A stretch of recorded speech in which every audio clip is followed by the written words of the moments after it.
Should you be participating in office politics? That is a question I'm going to answer in today's video, and I hope by the end of this video, you'll be able to answer that question for yourself. So let's get started.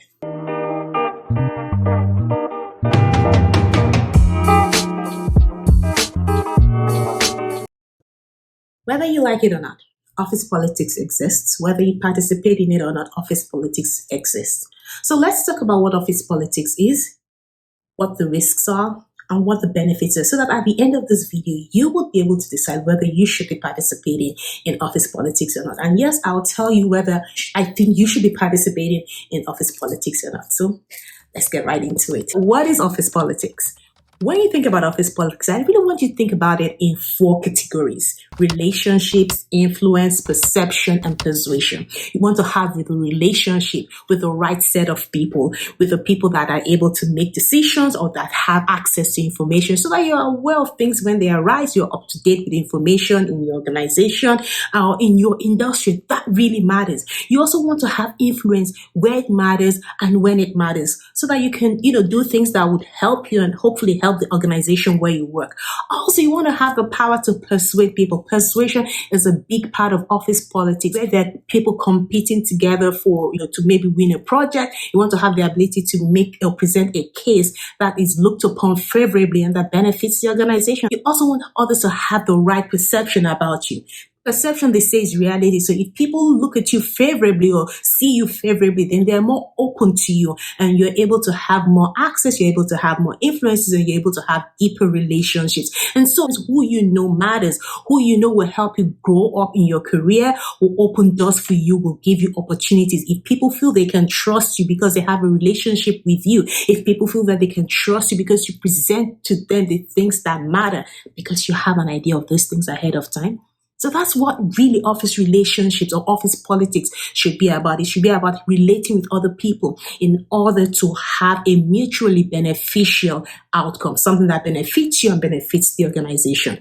But unfortunately, people have a negative connotation when they hear office politics. Yes, there's the good way of participating in office politics, and there is the bad way of participating in office politics.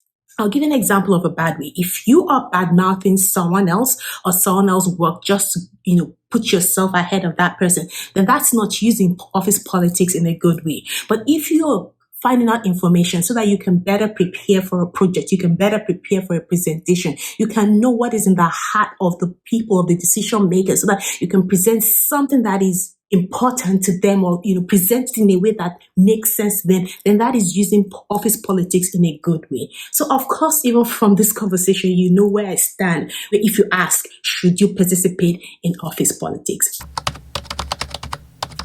Let me share 3 benefits of participating in office politics. The first one is the massive infusion of confidence into yourself. Because when you're in the right relationship with the right set of people, with the important people, with the decision makers, or with the people that have information, that would help you do your work better, because you know what is at the top of their agenda, you know what they're looking for, you have the right set of information. So when you're presenting what they're looking for. That is huge. Having the right information, having access to the right people to know what they're really concerned about, that would help you do your job better. The second thing is it helps you understand the inner workings of your organization. It helps you understand what to do, who to meet for what, how to present whatever it is you're presenting. Is this person a visual person? Does this person like charts? It just gives you those little nuances that are extremely powerful, so that when you approach people, when you are meetings, you are hitting the right note all the time.